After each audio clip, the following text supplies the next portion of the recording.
बिस्मिल्लाहिर्रहमानिर्रहीम। अस्सलाम वालेकुम। नूरुल आपकी खिदमत में हाज़िर है। शहबाज शरीफ हुकूमत को फ़ौज की हिमायत हासिल है और इमरान खान साहब दोबारा से लॉन्ग मार्च करने के लिए आ रहे हैं, लेकिन उन्हीं के दोस्त शेख रशीद साहब ने इमरान खान को झूठा डिक्लेयर कर दिया है और चौधरी बरादरान में फूट पड़ गई है, कौन किससे अलग हो रहा है। और शहबाज गिल की बीवी की करप्शन की बात करने की इजाज़त नहीं मिल सकती, लेकिन नूर आलम खान इस मुल्क के टूटने के ख़दशे का इजहार कर रहे हैं बिजली की कीमतों की वजह से, खुदा ना खास्ता। तो इन सब मौज़ूआत पर हम बात करेंगे। मौजूदा हुकूमत को फ़ौज की हिमायत हासिल है, ये बयान दिया है शौकत तरीन साहब ने। वो गुज़श्ता रोज़ ARY के एक प्रोग्राम में बैठे हुए थे, जहां उन्होंने बताया कि उन्हें बुलाया गया, ज़ाहिर फ़ौज की तरफ से, इस्टेब्लिशमेंट की तरफ वो इशारा कर रहे हैं कि उन्हें बुलाया और उनके साथ हफीज़ शेख साहब थे, मिफ्ता इस्माइल थे, रज़ा बाकर थे और तारिक बाजवा साहब थे। अच्छा, इन सबको बुलाया और इन्हें कहा गया कि आप सब मिलकर IMF के पास जाएं और ये मसाइल का हल निकालें। मिलकर इकट्ठे होकर इस मसले का, IMF के हवाले से जो मसाइल आ रहे हैं, इनको मसाइल को हल करें। तो शौकत तरीन साहब का कहना है कि मैंने तो साफ इनकार कर दिया। मैंने कहा कि इस हुकूमत के साथ, यानी शहबाज शरीफ की हुकूमत के हवाले से या उनकी मदद के लिए मैं नहीं जा रहा, क्योंकि इन्होंने हमें निकाला है, इन्होंने हमारी हुकूमत ख़त्म की है, तो मैं इस हुकूमत की हिमायत के लिए कैसे जा सकता हूँ। अच्छा, अब इसको एक नया रंग दिया शाहीन सहबाई साहब ने। वो भी तो फिर कमाल करते हैं ना, जो जिस तरीके से वो जो एंगल बनाते हैं चीज़ों का। तो उन्होंने कहा कि फ़ौज ने शौकत तरीन को इमरान खान को छोड़कर शहबाज शरीफ की हिमायत के लिए कहा है। अच्छा, शौकत तरीन ने ऐसा कहीं नहीं कहा था। फिर इस पर तरदीद भी आ गई, ISPR की तरफ से तरदीद आ गई है कि ऐसी कोई बात नहीं है, जो लोग ज़ाती मफादात के लिए चीज़ों को इस तरह से पेश कर रहे हैं उनकी तरदीद आ गई। और फिर शौकत तरीन साहब की भी तरदीद आ गई शाहीन साहबाई के बयान पे कि मुझे छोड़ने के लिए कहा। उनका मुझे तो छोड़ने के लिए, पार्टी छोड़ने के लिए नहीं कहा गया, और बात भी बिल्कुल ठीक थी। उनके पहले बयान के मुताबिक उन्हें ये कहा गया कि मुल्क जिन मसाइल का शिकार है, ज़ाहिर है IMF के बगैर चलना मुश्किल हुआ था, हालात बड़े दगरगूं थे और दीगर ममालिक जो हमारे दोस्त ममालिक हैं वहाँ से भी कुछ नहीं मिल रहा था। कोई मदद जो माशी मदद है लोन्स की सूरत में या जिस तरह भी है, वो सब कुछ कंडीशनल हो गया था IMF के साथ कि जब आपका IMF का प्रोग्राम चलेगा तो फिर आपको पैसे मिलेंगे।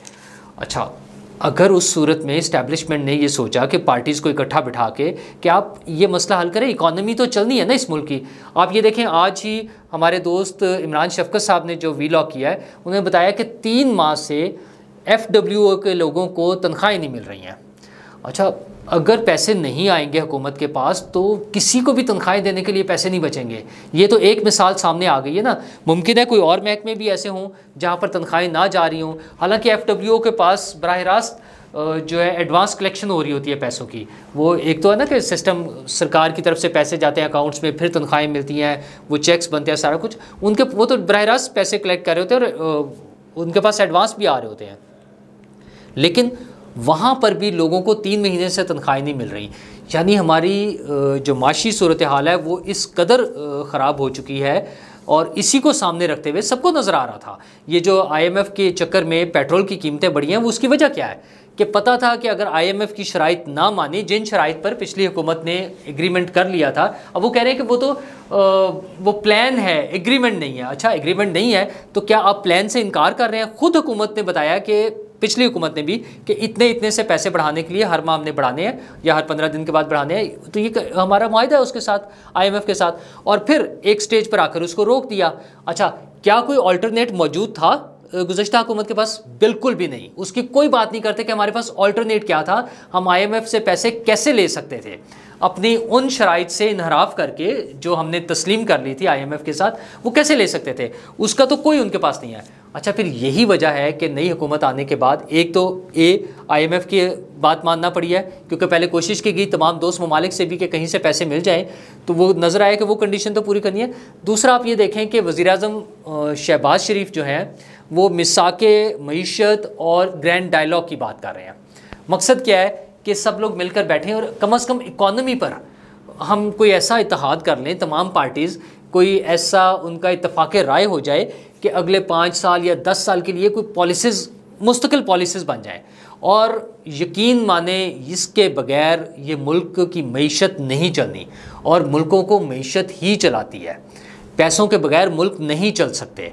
तो हमें भी अब वो पोजीशन आ गई है कि जब हमारे रिज़र्व्स, हमारे पास पैसे नहीं हैं हमारे मुल्क में, तो खुदा ना खास्ता वो डिफ़ॉल्ट की तरफ जाना, और कि फिर हमारे पास चीज़ें नहीं मिल रही, हमें फ्यूल नहीं मिल रहा है, हमें मेडिसिन नहीं मिल रही, कोई ऐसे मसाइल का हम शिकार ना हो जाएं। और फ्यूल के हवाले से तो नूर आलम खान साहब ने भी कितना खौफनाक बयान दे दिया है कि खुदा ना खास्ता उनका तो ख्याल ये है कि अगर बिजली की कीमतें इसी तरह बढ़ती रहीं तो मुल्क टूट सकता है। अच्छा, अगरचे वो थोड़ा सा ज़्यादा जज्बाती हो गए हैं, लेकिन आप ये देखें कि मुल्क चलते कैसे हैं, लोगों के साथ चल रहे हैं ना। तो लोगों में अगर बेचैनी इस हद तक बढ़ जाए कि वो सड़कों पर निकल आएँ, अनारकी फैलने लगे, वो हुकूमत के ख़िलाफ़ इस लेवल पर आ जाएं कि दंगा फसाद और लड़ाई झगड़े शुरू हो जाएं, तो फिर मुल्क चलने मुश्किल हो जाते हैं ना। ये यहाँ तक बात उनकी ठीक है। जिस तेज़ी से बिजली की कीमतें बढ़ रही हैं और जितनी लोड शेडिंग भी हो रही है, तो ये मसाइल तो हुकूमत को फेस करने पड़ेंगे। अच्छा, उसका सोल्यूशन क्या है? सोल्यूशन एक तो शॉर्ट टर्म कोई सोल्यूशन नहीं है। शॉर्ट टर्म तो ये है कि सिर्फ बिजली पैदा करके वो किया जा सकता है, आपकी लोड शेडिंग कम की जा सकती है, और उसके लिए फ्यूल चाहिए। दूसरी ऑप्शन क्या है? गैस की थी। अब गैस भी हमारे पास कम होती जा रही है। आप ये देखें कि इलेक्ट्रिक वालों से मेरी आज खुद भी मुलाकात हुई, मैं कराची में था सुबह, तो वहाँ पर उनका कहना यह है कि हमें जो ऐसे सुई सदरन से हमें जो गैस मिलती थी वो तकरीबन ख़त्म हो गई है। अच्छा, उसका रेट और जो इम्पोर्टेड गैस का रेट है वो कोई 5 टाइम्स ज़्यादा है इम्पोर्टेड गैस का रेट। तो अब एक तो वो जो जितनी टोटल उनका कोटा था, जो गैस उन्हें मिलती थी, उसका कोई 30% 40% गैस मिलता है, उन्हें मिल रही है, और वो 40% भी या जितनी भी गैस उन्हें मिल रही है वो कमर्शियल रेट पर मिल रही है। अच्छा, तो उसके बाद उसकी कॉस्ट बहुत ज़्यादा बढ़ जाएगी। अच्छा, वो कॉस्ट कैसे रिकवर करेंगे?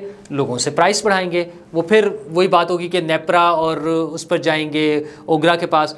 फिर जैसे आज वो हियरिंग हुई है जिसमें नूर आलम खान साहब, चूँकि वो PAC के हेड हैं, तो वो नेपरा और ओगरा के हेड्स भी वहाँ बैठे हुए थे। अच्छा, एक तो उन्होंने उनकी सैलरीज़ पूछी। सैलरीज़ बहुत ज़्यादा है। नेपरा वाले साहब की 7.5 लाख रुपए पर मंथ है, और ओगरा वाले की कोई 11 लाख रुपए पर मंथ है। अच्छा, इसको भी, और नूर आलम साहब की खुद अपनी जो है वो 1.5 लाख रुपए तनख्वाह है। अच्छा, कुछ लोग इसको भी ना ड्रामाई अंदाज में पेश कर रहे हैं। भाई, जो बड़ी ऑर्गेनाइजेशंस हैं उनके हेड्स की तनख्वाहें इसी तरह होती हैं, ना सिर्फ हमारे मुल्क में, दीगर ममालिक में भी। अच्छा, और ये कोई ऐसे लोग नहीं है कि किसी MPA को उठा के बना दिया या किसी MNA को उठा के बना दिया है, या बस ऐसे ही अपने किसी दोस्त को। ये प्रॉपर टेक्निकल और उस हवाले से उस फील्ड के तजर्बाकार और क्वालिफाइड लोग होते हैं जिनको इन ओहदों पे लगाया जाता है। अच्छा, और ये वो लोग होते हैं जो इससे पहले भी मुख्तलिफ इदारों में इस लेवल की जॉब्स कर रहे होते हैं, और कई केसेस में तो उनकी तनख्वाहें इससे ज़्यादा होती हैं। मतलब जब सरकारी हमारे महकमों में आते हैं उनसे पहले, जैसे कि ओगरा के चेयरमैन ने बताया, उनका इससे पहले जो मेरी तनख्वाह थी वो इससे भी ज़्यादा थी, पाकिस्तानी रुपीज़ में नहीं थी, बाहर जब जॉब कर रहे थे। तो उन लोगों के लिए ये ज़्यादा सैलरीज होती हैं, बट ये इशू नहीं है। बड़े इदारों के हाईली पेड लोग जो हैं वो इश्यूज़ नहीं है। इश्यूज़ उन इदारों की मैनेजमेंट है, इश्यूज़ हुकूमत के पास फंड्स का अवेलेबिलिटी है कि वो कितने हैं उनके पास, उससे सारे मामला सेट होंगे। और उसके लिए शॉर्ट टर्म बेसिस पे तो जाहिर है, और कोई हाल नहीं है कि आप दोस्त ममालिक से लाएं, IMF से लें, वर्ल्ड बैंक से लें, जहाँ से मर्जी पैसे लेके अपना काम शुरू करें। और लॉन्ग टर्म बेसिस पे यह है कि अपने मुल्क में इकनॉमिक एक्टिविटी को तेज़ करें, बेहतर करें, जो ईज़ ऑफ बिज़नेस जो है, डूइंग बिज़नेस, उसकी तरफ तवज्जो दें। लोगों के लिए बिज़नेस करना आसान हो, लोग इन्वेस्टमेंट करें। जो पैसे लोगों ने प्राइस बॉन्ड्स में, गोल्ड में इधर उधर लगाए होते हैं, जो रियल इस्टेट में लग रहे होते हैं, लोग इंडस्ट्री लगाएं। आपके अपने मुल्क की इंडस्ट्री जो है वो तरक्की करे। इंडस्ट्री कैसे लगेगी? उन्हें बिजली चाहिए, उन्हें पानी चाहिए, उन्हें गैस चाहिए। ये तमाम सहूलतें मुहैया करें, लोगों को कारोबार करने के लिए आसानियाँ दें, जो कारोबार मौजूद है उन्हें सहूलतें दें ताकि वो मज़ीद इन्वेस्टमेंट करें। वो चाहे बाहर से हो इन्वेस्टमेंट, चाहे लोकल इन्वेस्टमेंट हो। जब हमारे यहाँ कारोबार के हालात मुवाफिक होंगे, और उसके लिए पॉलिटिकल स्टेबिलिटी चाहिए, लोगों को नज़र आना चाहिए कि ये सिस्टम चलना है। ये ना हो कि आज एक हुकूमत है और 2 माह बाद वो तब्दील हो जाएगी, लोगों को फिर कोई इन्वेस्टमेंट नहीं करता। तो ये सारी चीज़ें हुकूमत ने श्योर करनी है कि ये कैसे होनी है। तो लेकिन इमरान खान साहब तो लॉन्ग मार्च करेंगे। पहले कुछ दिन के बाद वो थोड़े से ठंडे हो गए थे लॉन्ग मार्च के लिए और लग रहा था कि शायद अब वो लॉन्ग मार्च ना हो, लेकिन आज उन्होंने फिर ऐलान फरमा दिया। उन्होंने कहा जी मैं पाकिस्तान की तारीख का सबसे बड़ा लॉन्ग मार्च करने जा रहा हूँ और उसकी बस डेट देने वाला हूँ। और रह क्या गया पीछे? सुप्रीम कोर्ट की इजाज़त। अच्छा, सुप्रीम कोर्ट की हिदायत कैसे आएगी यार? मतलब आपके ख़तों के जवाब सुप्रीम कोर्ट, मुझे तो नहीं समझ आती कि क्यों और कैसे आ जाएंगे ख़तों के जवाब। आपके पास पैरामीटर्स मौजूद हैं एहतजाज करने के लिए। अगर पुरअमन एहतजाज करना है तो उसके लिए जो सर्टन रिक्वायरमेंट्स हैं उनको पूरी करें, अपना रवैया बदलें। जब आप ये बताएंगे कि हम आग लगा देंगे, हम सब कुछ बहा कर ले जाएंगे और जब तक हुकूमत नहीं तब्दील होगी हम धरना देकर बैठ जाएंगे, ये धमकियां होती हैं। तो जब आप ऐसी धमकियां देंगे तो फिर आपको कानून नाफिज करने वाले इदारे को फेस करना होगा। वो आ जाएंगे आपके सामने। ये अब आपका काम है कि आपने लोगों को यकीन दिलाना है कि आप पुरअमन एहतजाज के लिए नहीं कर रहे हैं। तो पुरअमन एहतजाज के, अच्छा तो फिर उस एहतजाज में आपका नारा क्या होगा? आपके पास तो ले दे के एक ही नारा था कि साजिश हुई है और मुदाखलत हुई है और अमेरिका ने किया है, और उसका भी आज वो पट्टा बिठा दिया है। पहले भी कई दफ़ा हो चुका है। वैसे आज तो शेख रशीद साहब ने भी इमरान खान साहब को झूठा करार दे दिया। और ये जो उनका नारा था कि ये साजिश है, उन्होंने कहा ये बिल्कुल झूठ है। वो कैसे कहा? वो कह रहे हैं कि यह हुकूमत जाने का मुझे IB ने 4 महीने पहले बता दिया था। तो अब आप सोचें कि अगर, और ये बात इमरान खान साहब को भी पता थी, तो अब IB एक ऐसा इदारा है जो बराह रास्त हुकूमत के अंडर है, सिविल गवर्नमेंट के अंडर होता है। तो ज़ाहिर है वो रिपोर्ट ले रहे थे। और रिपोर्ट कैसे आ रही थी? जो बिलावल ने भी कहा था कि साजिश अमेरिका में नहीं हुई थी, हमने इसकी सारी प्लानिंग की थी बैठकर आपकी छुट्टी कराने की। ज़ाहिर पॉलिटिकल पार्टीज़ ये कोशिश करती हैं। अभी ताज़ा तरीन आपने देखा है इंग्लैंड में क्या हुआ। वहाँ जो सिटिंग प्राइम मिनिस्टर हैं उनके खिलाफ अदम एतमाद की तहरीक आ गई। अच्छा, उन्होंने सेम डे उसकी वोटिंग भी करा दी। हमारे तो महात्मा साहब जो कहते हैं मैं यूरोप को सबसे ज़्यादा जानता हूँ, वो तो खैर दुनिया में हर एक को और हर चीज़ को ही सबसे ज़्यादा जानते हैं, वो तो वोटिंग ही नहीं कराने के मूड में थे। अच्छा, जो ब्रिटिश प्राइम मिनिस्टर है उसने तो कोई नहीं कहा कि मेरे खिलाफ साजिश हो रही है। उनकी अपनी पार्टी के लोग उनके खिलाफ थे जिन्होंने तहरीक पेश की, लेकिन इसमें कोई ऐसा प्रॉब्लम नहीं आया कि ये कोई गद्दारी हो गई है, ये मुल्क के खिलाफ कोई साजिश हो रही है। वो तो आराम से एक पार्लियामेंट में एक तहरीक पेश हुई, उस पर वोटिंग हो गई और अच्छा वो नाकाम भी हो गई। कोई मतलब गद्दारी और मुदाखलत और साजिश और मुल्क टूट जाएगा और बर्बाद हो जाएगा और अल्लाह ने हुक्म न्यूट्रल रहने का दिया है या नहीं दिया, कोई ऐसे मसाइल ही नहीं आए हैं। एक पॉलिटिकल प्रोसेस है उसके साथ हुआ है। तो खान साहब ने तो उसको गद्दारी बना लिया था। तो आज शेख रशीद साहब ने एक उनके मुंह पर ऐसा तमाचा मारा है, मतलब उन्हें तो मुंह दिखाने के काबिल नहीं छोड़ा। अब वही शेख रशीद साहब को या तो वो डिसऑन कर दें, इमरान खान साहब कहें कि ये झूठ बोल रहा है और ये गलत कह रहा है और ऐसी कोई बात नहीं थी, या तो इमरान खान साहब इस पर स्टैंड लें और इस बात पर शेख रशीद साहब के खिलाफ कार्रवाई करें। और अगर वो खामोश हो जाते हैं तो इसका मतलब यह है कि शेख रशीद साहब ने सही कहा है कि 4 महीने पहले तो उन्हें भी पता था। अच्छा, वैसे सबको पता था, नज़र आ रहा था जब दोबारा से PDM मुतहरिक हुई, पीपल्स पार्टी ने सब लोगों को इकट्ठा किया और ये सारी प्लानिंग शुरू की, तो नज़र आ रहा था कि अब ये हो जाएगा। अच्छा, उसमें जो भी सपोर्ट कर रहा था, लेकिन एक पॉलिटिकल प्रोसेस के ज़रिए उन्होंने इस सारे अमल को मुकम्मल किया, तो ये सबको नज़र आ रहा था। सिर्फ खान साहब ये दावा करते हैं कि मुझे नहीं पता था। उन्हें 7 मार्च को जब वो साइफर आया है, हमारे पाकिस्तानी सफ़ीर ने एक चिट्ठी भेजी है, तब उनके बकौल उन्हें पता चला। अच्छा, ये भी उनका एक बयान है। फिर वो कहते हैं मुझे तो जुलाई में पता था, फिर वो कहते हैं मुझे मार्च में पता था, फिर वो कहते हैं मुझे पिछले साल गर्मियों में पता था। एक अजीब कन्फ्यूजन है उनकी पर्सनैलिटी में। अच्छा, उसकी वजह क्या है कि झूठ के पाँव नहीं होते। जब आदमी झूठ बोल दे तो फिर उसको निभाने के लिए, उसको साबित करने के लिए उसको एक से ज़्यादा झूठ बोलने पड़ते हैं। तो बार बार अपनी एक नई स्टोरी ले आते हैं क्योंकि उसमें सच कोई है ही नहीं। और अब शेख साहब ने तो वो एक तरह से कहते हैं ना कि वो ताबूत में आखिरी कील ठोंक देने वाला काम वो उन्होंने कर दिया है। अब बताएं कि हुजूर कहाँ है वो साजिश, वो कहाँ गई वो मुदाखलत? वो तो कुछ भी नहीं है। और ये तो शेख साहब हैं, जो उनके जो दूसरे दोस्त हैं परवेज़ इलाही साहब, उनका सुन लें कि उनकी अपनी पार्टी में फूट पड़ गई है। तो बड़े चौधरी साहब जो हैं, चौधरी शुजात साहब, वो अब इस बात पे कन्विंस हैं कि उन्हें नून लीग के साथ चलना है या मौजूदा हुकूमत के साथ चलना है। मुमकिन है पीपल्स पार्टी के साथ भी उनके अच्छे ताल्लुकात हैं, लेकिन पंजाब में उन्हें नज़र आ रहा है कि नून लीग के साथ चलना है। और जो चौधरी परवेज़ इलाही साहब हैं वो इमरान खान साहब के साथ चलना चाहते हैं। तो आज उसमें फ़र्दर डेवलपमेंट ये हुई है कि चौधरी वजाहत साहब के साहबजादे जो हैं हुसैन इलाही, उन्होंने भी काफ लीग छोड़ दी है।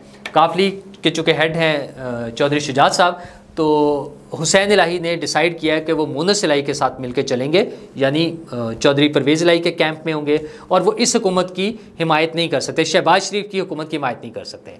अच्छा, लेकिन साथ साथ खबरें ये भी आ रही हैं कि परवेज़ इलाही साहब नून लीग के साथ मिलकर, पीपल्स पार्टी ने अगर उन्हें सपोर्ट कर दिया वो नेगोशिएट कराने में, तो फिर वो स्पीकरशिप कंटिन्यू करेंगे और वो भी नून लीग के साथ मिल जाएंगे। ये खैर वो पॉलिटिकल चीज़ों में ये खिचड़ी पकती रहती है, एक पार्टी आज इधर है कल उधर है। वो जो पार्टी इमरान खान साहब के साथ मिलकर जिन्होंने हुकूमत बनाई थी, वही पार्टियाँ शहबाज शरीफ के साथ मिलकर हुकूमत बना रही हैं। और हुकूमत के ऐवानों में जो कुछ होता है, आज सेनेट में भी वही हुआ है। वो जो साफ चली शफाफ चली है ना, वो कहते हैं कि चोरी सिर्फ दूसरों की पकड़नी है।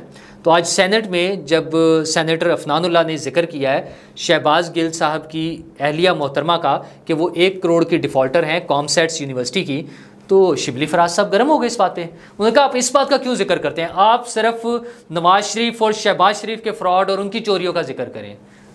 क्या खूबसूरत लॉजिक है कि एक जो केस सामने मौजूद है शहबाज गिल की बीवी का, उस पर कह रहे हैं बात ही ना करें आप। ओ हजूर, जो चोरी है, वो जो इमरान खान साहब फरमाते हैं, वो जो रियासत मदीना की मिसालें देते हैं हमें, तो जब जिसकी चोरी सामने आ गई उसके खिलाफ तो कार्रवाई करें। अच्छा, शहबाज शरीफ और नवाज शरीफ और आसफ जरदारी तो आपके काबू में नहीं आते और वो इस पर नहीं करने देते, कार्रवाई नहीं होने देते या तहकीकात नहीं होने देते। आप अपनी पार्टी का एक बंदे की चोरी सामने आई है, उस पर इल्ज़ाम लगाए, उसकी तहकीकात करवाएं, दूध का दूध पानी का पानी हो जाएगा। लेकिन अपने चोरों को कुछ नहीं कहना, उनको संभाल के रखना है, उनको छुपा के रखना है। तो ये हालात हैं पीटीआई के, और इनके साथ कभी कोई तब्दीली नहीं आनी। तब्दीली तो इस वजह से भी नहीं आनी कि आज इमरान खान साहब अपनी ही पार्टी के बिला मुकाबला चेयरमैन मुंतखब हो गए हैं।